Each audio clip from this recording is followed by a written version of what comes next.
Going over some rough and bumpy road and past which is very long, so everyone remain completely seated at all times. Little ones may sit up on your lap, but they must remain completely seated as well. By sitting up your lap, though, may help them see the animals better. As I said, stay seated. Do not lift little ones up from neck and play past the baby. We're not presenting Simba to the animal. That is Rafiki's job.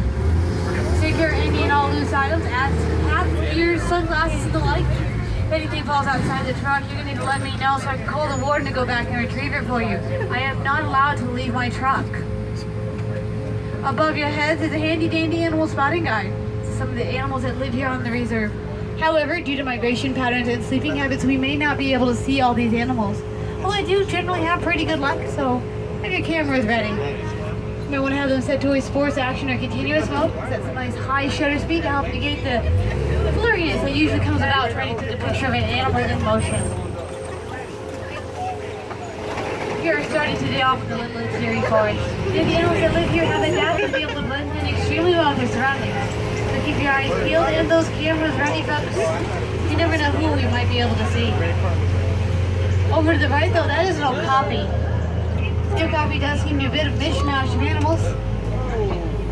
So it is no wonder, considering they only saw drawings and heard weird, strange stories, that Westerners long held the okapi to be nothing more than a myth, like a unicorn or a griffin. This did change in 1901, when one was found, captured, and brought back to the West by a scientist for study. His research found something very interesting and very surprising. They were the only known living relatives of the giraffe. But fun fact, their tongue is so long they can lick their own eyeballs. Yes. Not that they actually probably do too often, but they can. But like the giraffe, who is their cousin, they'll use it to wrap around bushes and twigs and branches in order to peel the leaves off. On the hill right up there, you guys can see it is a greater kudu. It's a gray animal walking around. The greater kudu is one of the tallest forest antelope. Only the males have horns on these big, giant corkscrew-shaped things.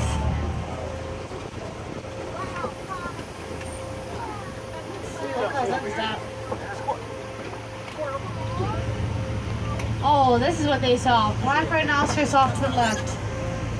Black rhino's about 3,000 pounds. Stop the damn. Now, the thing about the black rhinoceros is like the white rhinoceros, they're still hunted for their horns, which are nothing more than creatine compacted.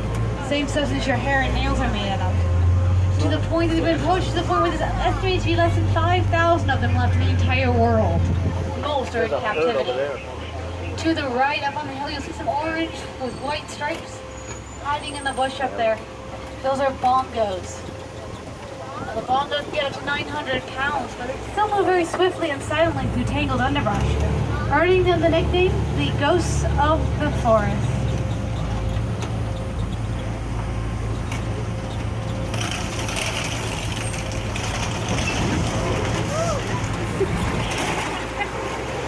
Off ahead is the Swampy River. It's a great place to try to spot a Nile hippopotamus, as they do spend most of their day in the water. They'll wait until nightfall usually until they come on the banks. That's when they graze, eating about 80 to 90 pounds of food a single night. Well, they do need to eat that much. They're after all between 3,000 to 5,500 pounds. Now, that is a very large animal, but they can still swim very quickly and hold their breath for about 8 minutes at a time. Please remain completely seated, young man.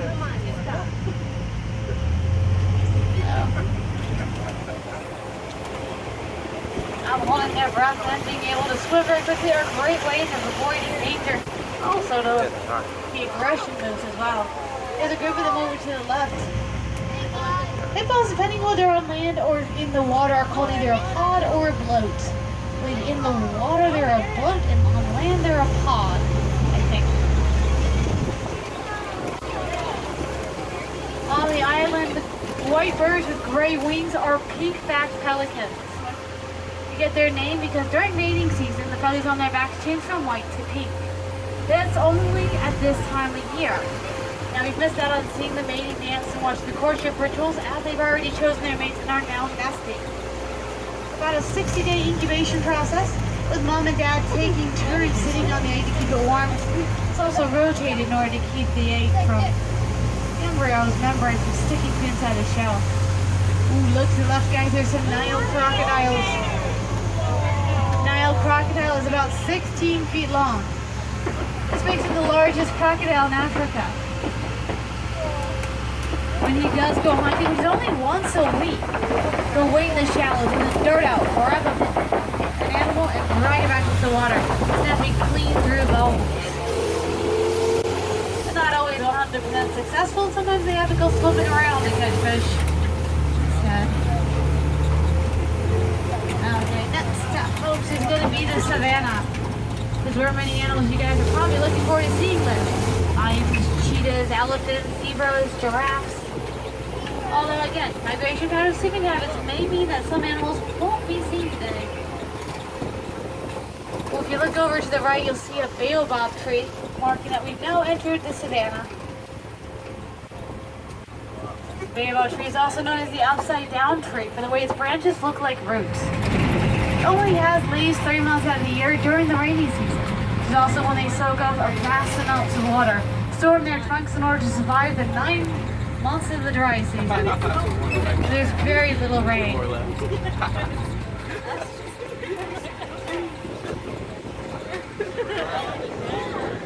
Oh, there is a giraffe. Now there's 9 subspecies of the giraffe. When we get a little closer, I can confirm which ones we're seeing. The heights of the giraffe range from 14 to 20 feet tall. The tallest of them is a Maasai, which is what we're seeing here. Yes, these are Maasai. They have a very messy, splotchy pattern on their coat. Now you can tell it's them. Now the trunk's not quite as long as the okapi, but it is fairly long. It's 18 inches. Only a foot of which will stick out of the mouth, but like the okapi, they wrap it around branches and twigs in order to peel the leaves off. Favorite thing to eat is acacia trees like these right here. Overlook to the left, taking a nap in the shade, are some African wild dogs, also known as the painted dog with those beautiful coats. They do live and hunt as a pack, chasing their prey down until it becomes too exhausted to move. This does mean they can bypass most of the defense mechanisms, such as the giraffe's hind leg kick that can break a lion's jaw, or the sable antelope who's just up ahead. They have horns that are so strong they, well, sharp they can stab enemies. Up and you can see giraffes going now. They're not actually sleeping. Giraffes only sleep a total of 30 minutes a day. Yes. And they do it in little, just few second intervals. As these are sable antelopes over there. Oh, swans are so very sharp. They're the official emblem of the reserve. Oh, watch that one, you'll see his tongue coming out. And it's very long and it just wraps around and pulls all the leaves off.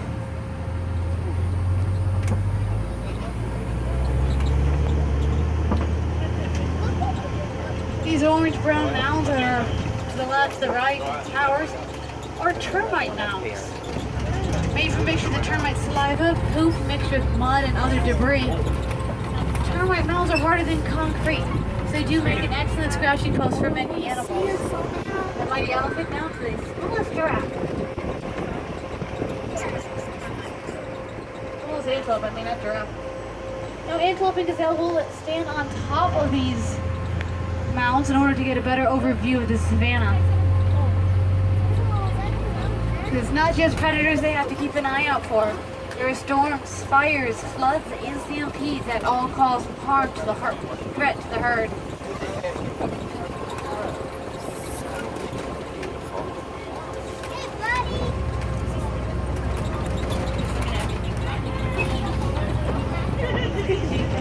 Now this beautiful land is slowly disappearing.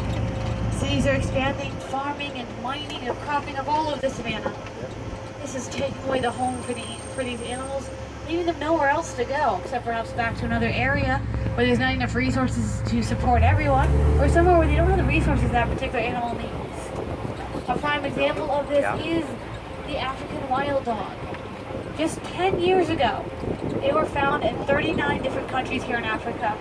Today, recent surveys show they are only found in 14. So in 1 decade, they lost over half of their territory. Yes. That's a lot of loss in a short time. sweat sauce is actually rapidly growing.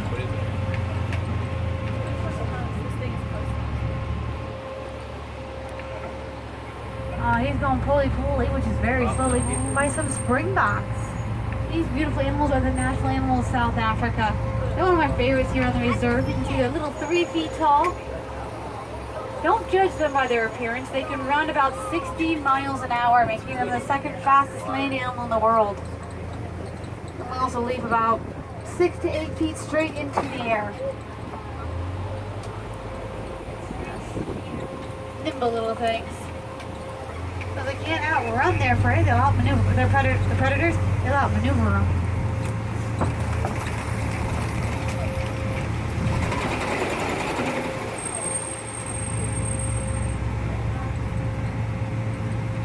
So we're going to be heading into elephant territory shortly. We're going to pass by Monkey Point on the way. So over here to the left, in fact I see the mandrill, which is why it's called Monkey Point. The mandrills that love to hang out over here. Now he's disappearing behind the rock. And he's gone. Like you probably see, he's a little on the smaller side. Oh, there you go. If you don't see any blue right on the butt, you're seeing the female. The males are the only ones who have the color on there behind. Males are also much larger. They're about 100 pounds. And look, there's an elephant to the right. You have to keep going. Oh, that's most likely a bull elephant with its tail. Not because it has tusks, both the male and female African elephant have tusks, but because he's all by himself. Oh, there we go, another chance to. When the males reach full maturity at 13 to 15 years old, they leave their mother's herd to live on their own. They also get up to 12 to 15,000 pounds. The females are only 8 to 9,000 pounds. But he looks a little small for a full grown, so for some reason he had to leave his herd early.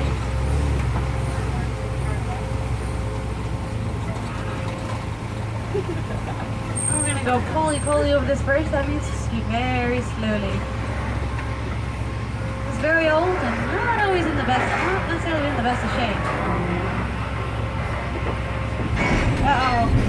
Everyone lean to the right. No, lean to the right till we get back on track.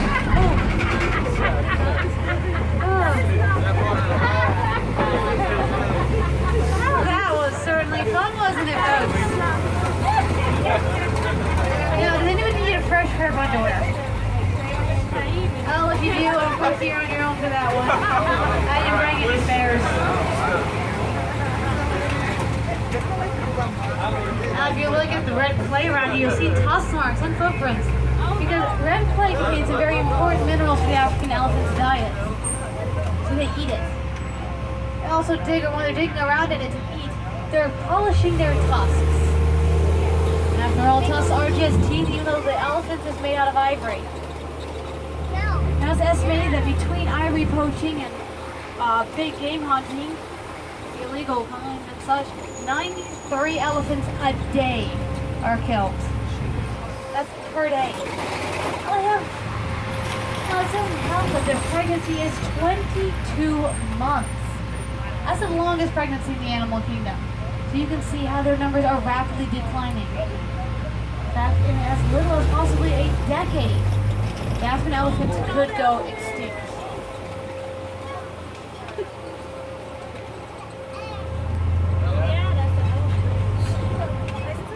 Aren't they gorgeous? Oh, if you guys look carefully among the elephants behind the baobab tree, you'll find a baby. Oh, the baby! She is so cute. Right behind the tree. And African elephants are extremely social. Little ones, especially the little ones, will go hang out with their cousins, aunties, sisters all day, which means, of course, they need to eat. Any lactating female will allow any nursing baby to nurse from her. That's just her own biological child. And while she's hanging out with everyone else, she's learning how to eat, how to drink, how to sleep, how to swim, how to bathe, everything. Actually, we might just, let me see, can we get a good angle to possibly, maybe, sort of? Nope. I was hoping we get a chance to see her between the trees, but no such luck.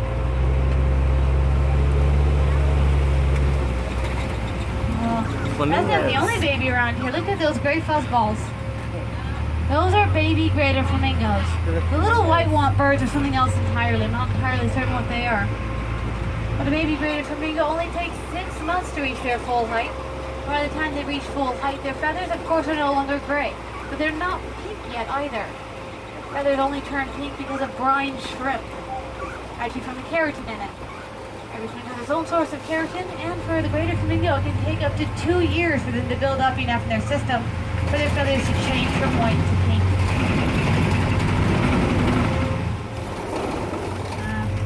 And even the reserve is not safe from poaching. So especially here by the mud pit, we do always keep a very sharp eye, but there's lots of land. The reason we keep a sharp eye by the mud pit is because African elephants and the rhinoceros, both the black and the white, love the mud.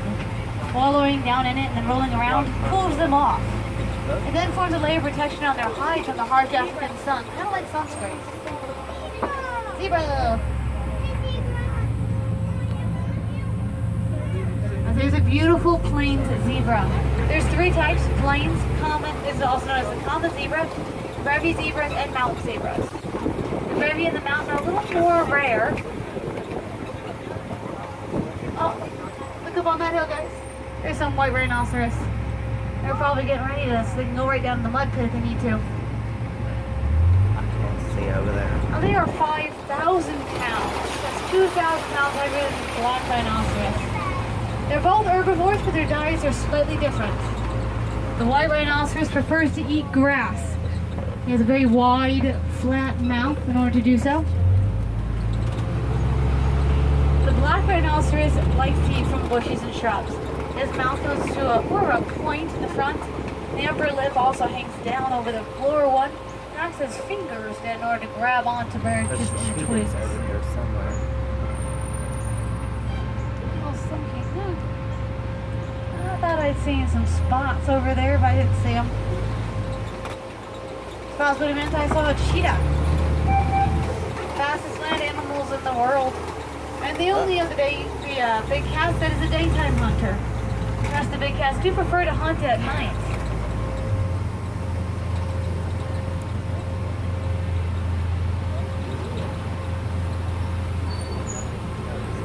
Here on the Kopi Rocks, we're likely to see lions. Lions, though, spend 18 to 20 hours a day doing almost nothing. Oh, look at that. Oh. Oh, he is gorgeous, Beautiful. isn't he? They spend about 18 to 20 hours a day inactive, meaning they do very little. Doesn't mean they're sleeping the whole time. This is considered inactivity. And our turn to see the lions. Now at night, the females are the ones who go out and do the hunting. They use their very soft paws to make sure they're making very little noise as they move around and sneak upon their prey. Beautiful.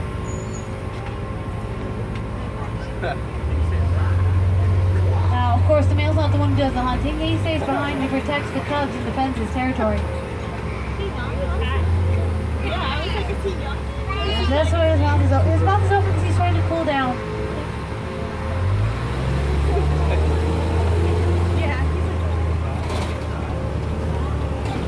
They sleep 20 hours a day.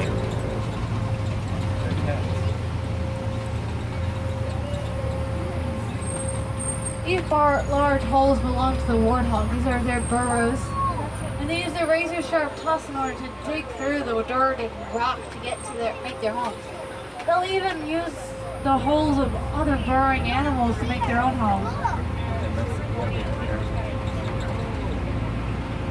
There's a rhinoceros. Oh, these are the white rhinoceros, a much better view.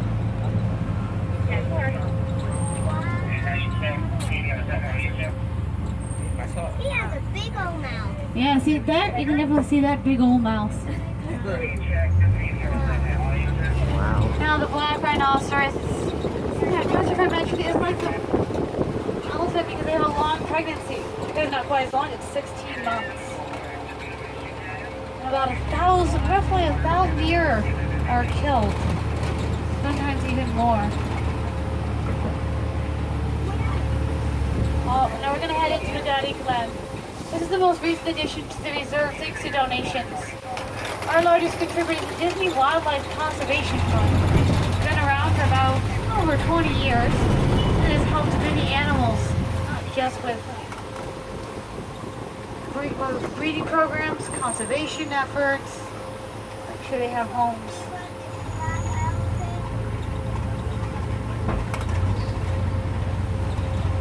Over to the right, those are scimitar. There's yellow goats. There's also scimitar horned oryx. Scimitar horned oryx are critically endangered. They're also listed as extinct in the wild. Now, obviously, you see some here, so when you hear extinct, you get confused. Extinct in the wild means they no longer live in their native home. They do still live in captivity or in protected reserves, such as this one. They don't live on their native land. Wild and truly free. Now, it's been over 2 decades since they were classified as extinct in the wild. It's only just recently that some talks have been going about returning them back to the wild. Not all of them, mind you, but a few herds. And that does wrap up our safari today. Did everybody have fun? Okay. I'm glad you had some fun. If you want to see some more African animals you haven't seen enough, head on over to the Gorilla Falls Exploration Trail. It's right next door to the reserve. In addition to the gorillas that is its namesake, here's a variety of birds, monkeys, brumbies, zebras, naked mole rats. There's even a bullfrog the size of my head. It is stroller, wheelchair, and UCD friendly, so bring them in with you. You don't have to wait in line. You're welcome to spend as much time as you like on the trail, talking to the guides and learning more about the animals. Look to your left, look to your right, double check around the floor and on your seat. Make sure nothing fell out of your pockets because we're almost to the dock. If you have any plastic bottles, please recycle them. There are plenty of receptacles all